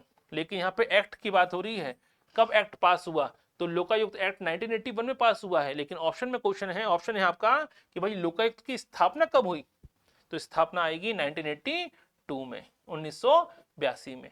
क्यों बनाया गया है, ताकि जो वही हाई लेवल पे जो करप्शन होता है, इसकी जांच कौन करेगा, उन्हीं के पास पावर है। तो वही जो करप्शन करेंगे तो जांच कौन करेगा, तो ऐसी इंडिपेंडेंट ऑर्गेनाइजेशन होनी चाहिए, संस्था होनी चाहिए, जांच कर सके, याद रखिएगा। तो यहाँ से एक और क्वेश्चन बनता है, लोकायुक्त की स्थापना किस वर्ष हुई, तो आंसर क्या आएगा, 1982 में हुई, 1982 में हुई। लेकिन एक्ट कब आया था, एक्ट का क्वेश्चन पूछेगा, तो एक और क्वेश्चन सॉल्व हो गया हमारा कि भाई एक्ट से क्वेश्चन पूछा जाए कि लोकायुक्त एक्ट कब आया, तो 1981 में आया। ऑर्गेनाइजेशन कब बना, एस्टेब्लिश हुआ, 1982 में हुआ। अगला क्वेश्चन एक और बन सकता है यहाँ से, याद रखिएगा। एमपी के फर्स्ट लोकायुक्त कौन थे, ठीक है, फर्स्ट पहले लोकायुक्त कौन थे, ये भी क्वेश्चन बन सकता है। कि एमपी के फर्स्ट लोकायुक्त कौन थे, ये भी क्वेश्चन बन सकता है। इन प्रेजेंट कौन है, वर्तमान में कौन है, ठीक है, इन प्रेजेंट आपके लोकायुक्त कौन है वर्तमान में, ये भी क्वेश्चन बन सकता है। तो देखिए हमने 2 क्वेश्चन सॉल्व कर लिए, याद रखिए। तो भाई पहले लोकायुक्त कौन थे, पहले थे पीवी दीक्षित। कौन थे, पीवी दीक्षित, ये एमपी के पहले लोकायुक्त थे। तो बन गया एक और क्वेश्चन। तो क्वेश्चन पूछा गया था लोकायुक्त की स्थापना कब हुई, हमने 3 क्वेश्चन सॉल्व कर लिए कि एक्ट कब आया था, ठीक है, फर्स्ट लोकायुक्त कौन थे और इन प्रेजेंट लोकायुक्त कौन थे। यही फायदा होता है टेस्ट सीरीज का, याद रखिए। तो वर्तमान लोकायुक्त कौन है वर्तमान में है एन के गुप्ता। कौन है, एन के गुप्ता। तो वर्तमान में जस्टिस एन के गुप्ता कौन है, याद रखिए इन प्रेजेंट लोकायुक्त है एन के गुप्ता। फर्स्ट लोकायुक्त कौन थे, पीवी दीक्षित। एक्ट कब आया, 1981 में, लेकिन स्टेब्लिश कब हुआ ऑर्गेनाइजेशन, 1982 में। क्लियर है आंसर, तो आंसर क्या आएगा 1982। क्लियर है, तो फरवरी 1982 में स्टैब्लिश हुआ था लोकायुक्त। चलिए अगला क्वेश्चन देखते हैं। क्वेश्चन नंबर 14 है इलेक्ट्रॉनिक्स कॉम्प्लेक्स कहां पर है। इलेक्ट्रॉनिक्स की बात हो रही है, तो अगर कॉम्प्लेक्स की बात हो रही है तो भाई एक कॉम्प्लेक्स तो नहीं है हमारे एमपी में, बहुत सारे कॉम्प्लेक्स है हमारे पास। अगर आपसे क्वेश्चन पूछा जाता भाई कि लेदर कॉम्प्लेक्स कहां पर है, आपसे क्वेश्चन पूछा जाता कि स्टील कॉम्प्लेक्स कहां पर है, आपसे क्वेश्चन पूछा जाता एग्रो कॉम्प्लेक्स कहां पर है, तो ये भी तो क्वेश्चन बन सकते हैं। तो स्टील है, ठीक है, आपसे क्वेश्चन पूछा जाता फार्मा कॉम्प्लेक्स कहां पर है, ठीक है, फार्मा, तो फार्मा कॉम्प्लेक्स कहां पर है, ये भी क्वेश्चन बन सकता है। तो लेदर कॉम्प्लेक्स है, स्टील कॉम्प्लेक्स है, एग्रो कॉम्प्लेक्स है, फार्मा कॉम्प्लेक्स है, ये भी तो मालूम होने चाहिए, याद रखिएगा। तो लेदर कॉम्प्लेक्स कहां पर है, ये है देवास में, ठीक है। आपसे क्वेश्चन पूछा गया है इलेक्ट्रॉनिक्स कॉम्प्लेक्स, तो कई सारे कॉम्प्लेक्स मालूम होने चाहिए, 5 कॉम्प्लेक्स है हमारे यहाँ, 4, एक तो क्वेश्चन पूछा गया, 4 और पूछ सकते हैं एग्जाम में। तो स्टील कॉम्प्लेक्स कहां पर है, स्टील कॉम्प्लेक्स है सागर में। एग्रो कॉम्प्लेक्स कहां पर है, एग्रो कॉम्प्लेक्स है आपके छिंदवाड़ा में, ठीक है, छिंदवाड़ा में। और फार्मा कॉम्प्लेक्स कहां पर है, फार्मा कॉम्प्लेक्स है पीथमपुर में। पीथमपुर कहां पर आता है, धार डिस्ट्रिक्ट में आता है, ठीक है, गलती से इंदौर मत कर देना, धार डिस्ट्रिक्ट में आता है। तो देखिए क्वेश्चन पूछा गया था एक कॉम्प्लेक्स के बारे में, हमने सॉल्व कर दिए 5 कॉम्प्लेक्स के बारे में। क्लियर है, यानी एक क्वेश्चन अगर आया है तो 4 और भी आ सकते हैं। तो क्वेश्चन पूछा गया इलेक्ट्रॉनिक्स कॉम्प्लेक्स कहां पर है, लगा दीजिए आंसर इंदौर में। कहां पर है इलेक्ट्रॉनिक कॉम्प्लेक्स, इंदौर में है। सागर में कौन सा है, पढ़ा था भी हमने, सागर में कौन सा है, स्टील कॉम्प्लेक्स, याद रखिएगा, ठीक है। तो आंसर क्या आएगा, इंदौर। क्लियर है यहाँ तक। तो कॉम्प्लेक्स एक क्वेश्चन पूछा गया था, लेकिन हमने सॉल्व कर लिए 4 कॉम्प्लेक्स और कौन कौन से आ सकते हैं, ठीक है। तो आंसर क्या आएगा, इंदौर, ठीक है। चलिए आगे देखें। मध्य प्रदेश का राजकीय नृत्य कौन सा है, राई जो नृत्य है, याद रखिए वो कहां पर किस क्षेत्र से संबंधित है। तो देखिए आपके क्वेश्चन में ही एक और महत्वपूर्ण क्वेश्चन छुपा हुआ है। अब यहां से क्वेश्चन बन सकता है मध्य प्रदेश का राजकीय नृत्य कौन सा है, स्टेट डांस कौन सा है, याद रखिएगा। तो मध्य प्रदेश का स्टेट डांस कौन सा है, वो राई है, ये मालूम पड़ गया हमें, ठीक है। तो राई क्या है, हमारा स्टेट डांस है, ये भी हमें मालूम पड़ गया, मालूम होना चाहिए। तो इसकी चर्चा हमने अभी कुछ दिनों पहले ही हमने जो क्लास करी थी उसमें की थी, याद रखिएगा, आर्ट एंड कल्चर में। लेकिन अब क्वेश्चन पूछा रहा है कि भाई किस क्षेत्र से संबंधित है। तो हमने पढ़ा था कि मध्य प्रदेश में 4 ही इलाकों में आर्ट एंड कल्चर वाला पोर्शन पढ़ते हैं हम लोग, निमाड़ में, बुंदेलखंड, बघेलखंड और मालवा। अगर हम बुंदेलखंड की बात करें, अगर हम बघेलखंड की बात करें, चलिए पहले तो बघेलखंड की बात करें, तो बघेलखंड में आता है निरगुड़िया, ठीक है, बघेलखंड में आता है, याद रखिए, गणगौर, ठीक है, यही सब आता है आपके बघेलखंड में आता है। सॉरी माफ कीजिएगा, सॉरी बघेलखंड की बात हो रही है, ठीक है, बघेलखंड में आता है, ठीक है, सौरा, बघेलखंड में आता है विधिया, ये सब नृत्य आते हैं। अगर निर्माण की बात करेंगे तो निर्माण में आता है काठी, गणगौर, इन सब की बात हो रही है। अगर हम मालवा की बात करें तो मालवा में आता है आपके आड़ा खड़ा, ठीक है, मालवा में आता है माछ। तो आंसर क्या आएगा, आंसर आएगा राई। राई कहाँ पर है, बुंदेलखंड का है। तो आपको सारे के सारे जो इलाके हैं हमने पढ़ा था आर्ट एंड कल्चर में, उनकी लिस्ट याद करनी पड़ेगी। हर कम से कम 3 से 4 जो डांस हैं, जो ड्रामा हैं, इन सब के बारे में मालूम होना चाहिए। जब राई की बात होती है तो राई के साथ क्या आता है, फाग आता है, याद रखिए, फाग आता है, फाग आता है, इसूरी का नाम आता है, इसूरी का नाम आएगा तो बुंदेलखंडी भाषा का नाम आएगा। तो याद रखिएगा जो राई है वो काय में गाई जाती है, वो गाई जाती है बुंदेलखंडी में। नृत्य है अपने आप में, राई एक सॉन्ग भी होता है, राई एक डांस भी है, याद रखिएगा। और राई और फाग गाए जाते हैं बुंदेलखंडी भाषा में, याद रखिएगा, बोली में। इसलिए आंसर क्या आएगा, आंसर आएगा बुंदेलखंड। क्लियर है यहाँ तक। तो आंसर क्या हो गया इसका, आंसर हो गया बुंदेलखंड। तो राई किसका नृत्य, कहाँ का इलाके का लोक नृत्य है, फोक डांस है, याद रखिएगा बुंदेलखंड का है। क्लियर है। चलिए अगला देखते हैं, मध्य प्रदेश में प्रधानमंत्री ग्राम सड़क योजना, इंग्लिश में कहते हैं इसको PMGSY, प्रधानमंत्री ग्राम सड़क योजना, ठीक है, PMGSY कहते हैं। ये PMGSY जो है ये शुरू हुई थी, याद रखिए, सन 2000 में। कब शुरू हुआ? ईयर 2000 में शुरू हुई थी, सन 2000 में शुरू हुई थी। किसने शुरू करी थी? ये शुरू करी थी अटल बिहारी वाजपेयी ने, ठीक है, स्वर्गीय अटल बिहारी वाजपेयी ने शुरू की थी। उस समय वो क्या है? भारत के PM है, प्रधानमंत्री हैं अटल बिहारी वाजपेयी, ठीक है, याद रखिए। तो स्वर्गीय अटल बिहारी वाजपेयी इस समय प्राइम मिनिस्टर हैं, प्रधानमंत्री हैं, और सन 2000 में इसको शुरुआत की गई। जब हम सन 2000 की बात करते हैं तो याद रखिए पंचवर्षीय योजनाएं चलती थी पहले। तो 1997 से लेकर 2002 तक जो पंचवर्षीय योजना चल रही थी, उसी योजना के दौरान इस कार्यक्रम का प्रारंभ किया गया, PMGSY का। PMGSY मतलब प्रधानमंत्री ग्राम सड़क योजना का प्रारंभ किया गया। अब इसी योजना के दौरान हम देखते हैं कि शुरुआत हुई योजना की, PMGSY की, और इस योजना को कहते हैं हम लोग 9वीं पंचवर्षीय योजना, ठीक है, 9वीं पंचवर्षीय योजना, 9th फिफ्थ ईयर प्लान कहते हैं, 9th फिफ्थ ईयर प्लान, याद रखिएगा। तो आंसर क्या आएगा इसका? 9th फिफ्थ ईयर प्लान, ठीक है। तो यहां से हमें एक और क्वेश्चन मालूम पड़ा कि अगर ये क्वेश्चन पूछा गया है कि PMGSY यानी प्रधानमंत्री ग्राम सड़क योजना कौन सी योजना में शुरू की गई थी, तो ये भी क्वेश्चन मालूम होना चाहिए कब शुरू की गई थी। सन 2000 में शुरू की गई थी। ईयर क्या था 9वीं पंचवर्षीय योजना का? 1997 से 2002। प्रधानमंत्री कौन थे जिन्होंने शुरू करी थी? अटल बिहारी वाजपेयी। तो 3 क्वेश्चन हमारे यहाँ से और सॉल्व कर लिए हमने इस पेपर को, इस योजना को पढ़ने के दौरान। चलिए क्वेश्चन नंबर 17 शुरू करते हैं। तो ठीक है, तो आंसर क्या आएगा? सन 2000 शुरू हुई थी 9th फिफ्थ ईयर प्लान में, ठीक है। चलिए अगला देखते हैं, राज्य का प्रथम नागरिक कौन होता है? और राज्य का प्रथम नागरिक की बात हो रही है कि स्टेट का फर्स्ट जो सिटीजन होता है वो कौन है? स्टेट का फर्स्ट सिटीजन। याद रखिए, अगर भारत का फर्स्ट सिटीजन की बात करेंगे तो वो है कौन? भारत के राष्ट्रपति होते हैं, वर्तमान में श्रीमती, ठीक है, द्रौपदी मुर्मू जो है भारत की फर्स्ट सिटीजन कहलाती हैं। याद रखिए, राष्ट्रपति क्या होता है? भारत के प्रथम नागरिक होते हैं, और राज्य का प्रथम नागरिक होते हैं राज्यपाल। क्लियर है? इसमें कोई डाउट नहीं होना चाहिए, याद रखिएगा। तो भारत के प्रथम जो काम राष्ट्रपति की भूमिका है सेंट्रल लेवल पर, केंद्र स्तर पर, वही भूमिका राज्यपाल की होती है, गवर्नर की होती है। तो स्टेट का फर्स्ट सिटीजन कौन होगा? ठीक है, जो काम सेंट्रल में कौन है फर्स्ट सिटीजन? प्रेसिडेंट होते हैं। तो स्टेट में कौन होंगे? गवर्नर होंगे। इसमें तो कोई डाउट है ही नहीं ऐसी, याद रखिएगा। यहाँ पर क्या बात हुई? राज्य के प्रथम नागरिक कौन है। अगर क्वेश्चन अगर आ गया अभी वर्तमान में कौन है, तो हमारे जो राज्यपाल है उनका नाम मालूम होना चाहिए, मंगूभाई पटेल, वो हमारे MP के फर्स्ट सिटीजन है वर्तमान में, प्रेजेंट, याद रखिए, ठीक है, याद रखिए। तो राज्य का प्रथम नागरिक कौन होता है? गवर्नर होता है। चलिए अब आते हैं, राज्यपाल की नियुक्ति, गवर्नर की अपॉइंटमेंट कौन करता है? अपॉइंटमेंट कौन करेगा? याद रखिए, राज्यपाल का क्या चुनाव होता है? क्या इलेक्शन होता है? क्या आम जनता वोटिंग करती है? नहीं, हम लोग वोट करते हैं अपने MLA के लिए, ठीक है, याद रखिए। लेजिस्लेटिव असेंबली में, विधानसभा के लिए वोट करते हैं। विधानसभा के मेंबर अपने में से चीफ मिनिस्टर को चुन लेते हैं। डायरेक्ट चीफ मिनिस्टर का चुनाव नहीं होता इंडिया में, याद रखिए, MP में, इंडिया में किसी राज्य में नहीं होता, ना ही प्रधानमंत्री का चुनाव होता है। याद रखिए, जो मेंबर जिसको मेजोरिटी मिलती है वो मेजोरिटी पार्टी अपने में से व्यक्ति को चुनती है जो चीफ मिनिस्टर या सेंट्रल लोकसभा में, याद रखिए, प्रधानमंत्री बनता है, याद रखिएगा।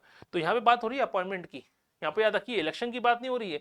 इलेक्शन होता तो आम जनता करती, यहाँ अपॉइंटमेंट की बात हो रही है। इसका मतलब जनता इलेक्शन नहीं करने वाली इनका। दूसरा, राज्यपाल क्या होते हैं? कभी कभी आपने देखा होगा किसी स्टेट में दूसरी पार्टी की गवर्नमेंट है, वहां राज्यपाल का इंटरफेयर बहुत ज्यादा होगा। क्यों? क्योंकि राज्यपाल सेंट्रल का क्या है? एजेंट है। किसका एजेंट है वो? प्रेसिडेंट का एजेंट है। तो प्रेसिडेंट के एजेंट की तरह काम करता है राज्यपाल या गवर्नर। यही कारण है कि अपॉइंटमेंट कौन करेगा? अपॉइंटमेंट करेंगे राष्ट्रपति। क्लियर, याद रखिएगा। तो याद रखिए, आर्टिकल 154 में ये कहा गया है, 154 आर्टिकल 154 में मेंशन किया गया कि भाई राज्यपाल की नियुक्ति कौन करेंगे? राष्ट्रपति करेंगे। तो राज्यपाल की नियुक्ति कौन करते हैं? इंडिया के जो प्रेसिडेंट है वो अपॉइंट करते हैं। राज्यपाल कभी इलेक्ट नहीं होता, इनका याद रखिएगा, कभी चुनकर नहीं आता बल्कि अपॉइंट किया जाता है। और राष्ट्रपति का एजेंट कहते हैं गवर्नर को, प्रेसिडेंट का एजेंट कहते हैं गवर्नर को। तो अपने एजेंट को कौन चुनेगा? प्रेसिडेंट ही चुनेंगे, याद रखिएगा। तो आंसर मालूम पड़ा कि राज्यपाल की नियुक्ति कौन करता है। हमने जब गवर्नर वाला टॉपिक पढ़ा था तो हमने इसके बारे में पढ़ा भी था, याद रखिएगा, ठीक है। तो राज्यपाल की अपॉइंटमेंट कौन करेंगे? प्रेसिडेंट करते हैं, याद रखिएगा, ठीक है। आते हैं, अब अगला क्वेश्चन है भाई आर्टिकल 9, अगला क्वेश्चन है 19वां क्वेश्चन है कि राज्यपाल जो है वो इनका किससे संबंधित, अनुच्छेद कौन सा संबंधित है राज्यपाल से? ऐसे कौन से आर्टिकल हैं, याद रखिएगा, ठीक है, जो कौन से आर्टिकल हैं जो रिलेटेड हैं किससे? गवर्नर से। तो आपको कुछ जानकारी मालूम होना चाहिए। अगर इसकी जरूरी नहीं है कि आपको बहुत संविधान पढ़ा हुआ हो या कॉन्स्टिट्यूशन पढ़ा हो, दिमाग से निकाल दीजिए। याद रखिए, इसका जरूरत नहीं है कि आप अगले दिन जाके संविधान पढ़ना शुरू कर दें। आर्टिकल 74, 165 और 162, ऐसे क्वेश्चन में अगर आपको कुछ भी नहीं मालूम है तो पहला तुक्का मारना सीख लीजिए। ऐसे क्वेश्चन में हमेशा ऑल ऑफ अबव लगाइए, उपरोक्त सभी आंसर लगाइए। लेकिन फिर भी अगर मालूम तो होना चाहिए। 174 जो आर्टिकल है, ये आर्टिकल ये कहता है कि भाई जो राज्यपाल होंगे, ठीक है, ये विधानसभा का जो सेशन होता है इसे बुला सकते हैं, इसको याद रखिए डिसॉल्व कर सकते हैं, याद रखिएगा। तो विधानसभा से रिलेटेड जो लेजिस्लेटिव असेंबली से रिलेटेड जो पावर है गवर्नर की, वो बताई गई है 174 में। 175 में की गई है, कहा गया है कि लेजिस्लेटिव असेंबली में कोई मैसेज भेजना हो या इंफॉर्मेशन पानी हो मिनिस्ट्री ऑफ काउंसिल से, तो आर्टिकल 175 में पावर है किसके पास? राज्यपाल के पास, गवर्नर के पास। 162 में यह कहा गया है कि जो राज्यपाल हैं वो याद रखिए वो राज्य की कार्यपालिका शक्ति है, इसका इस्तेमाल कैसे करेंगे ये बताया गया है। जो एग्जीक्यूटिव पावर है स्टेट की, उसका इस्तेमाल कैसे करेंगे ये बताया गया है। इसका मतलब 174, 175 और 162 तीनों ही आर्टिकल रिलेटेड है किसके साथ? गवर्नर के साथ। अब हर एक आर्टिकल में अलग अलग पावर होती है। जो लोग कॉन्स्टिट्यूशन पढ़ते हैं, सिविल सर्विस वाली तैयारी करते हैं, उनको तो मालूम होता है, आपको जरूरत नहीं है मालूम होने की। ऐसे क्वेश्चन अगर आते हैं तो ऐसे क्वेश्चन में आपको लॉजिक लगाना पड़ेगा। अगर ऑप्शन में लिखा हुआ है उपरोक्त सभी सही तो आंसर लगा दीजिए, नहीं तो ऐसे तो कितने आर्टिकल पढ़ेंगे, याद रखिएगा। ठीक है, चलिए, तो आंसर मालूम पड़ा कि भाई उपरोक्त सभी इसका आंसर है, सभी में कोई ना कोई मेंशन किया गया है, तो आंसर क्या आएगा? उपरोक्त सभी। चलिए, अगला क्वेश्चन है, निम्न में से कौन मध्य प्रदेश के राज्यपाल नहीं रहे हैं? कौन नहीं रहे हैं क्वेश्चन पूछा जा रहा है, याद रखिएगा। तो राम नरेश यादव, रामेश्वर ठाकुर, डॉक्टर भाई महावीर और शंकर दयाल शर्मा, कौन ऐसे हैं जो राज्यपाल नहीं रहे हैं? तो पहले तो याद रखिए कुछ जानकारी, यहाँ राज्यपाल नहीं की बात पूछी जा रही है। तो राम नरेश यादव तो राज्यपाल रह चुके हैं, याद रखिएगा। एमपी में सबसे अधिक एज के जो राज्यपाल थे, 85 ईयर्स की उम्र में राज्यपाल बने थे, वो थे राम नरेश यादव। यहाँ से एक और जानकारी मालूम पड़ी कि सर्वाधिक आयु में राज्यपाल बनने वाले व्यक्ति कौन से थे? तो जिन सर्वाधिक आयु में राज्यपाल बने हैं उनका नाम क्या है?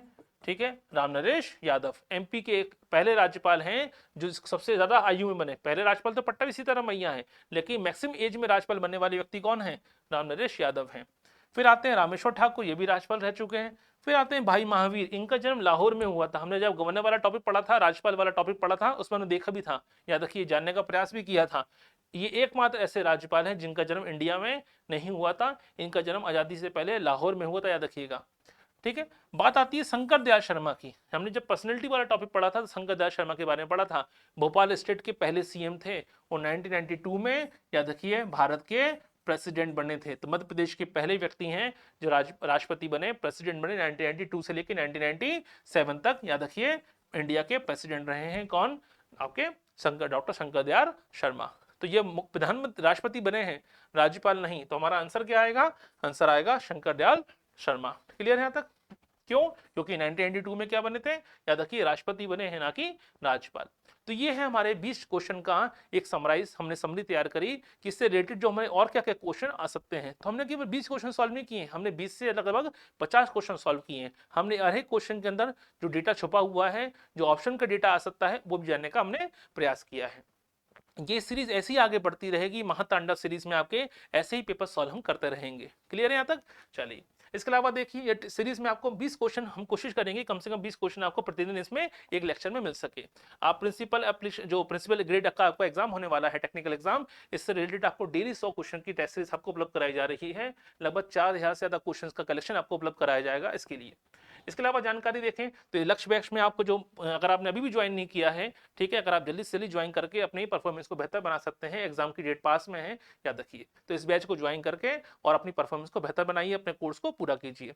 ये जो टेस्ट सीरीज चल रही है, जो पूरा कोर्स बनाया गया है, इसमें पूरा सिलेबस कवर किया गया है। इस लक्ष्य बैच का उद्देश्य है आपको बीच मझधार में छोड़ना नहीं है, आपका पूरा का पूरा कोर्स कराना A to Z, इस जैसा कि जैसा सिलेबस मेंशन किया गया, हर वो टॉपिक को कवर किया गया है इस लक्ष्य बैच में, याद रखिए।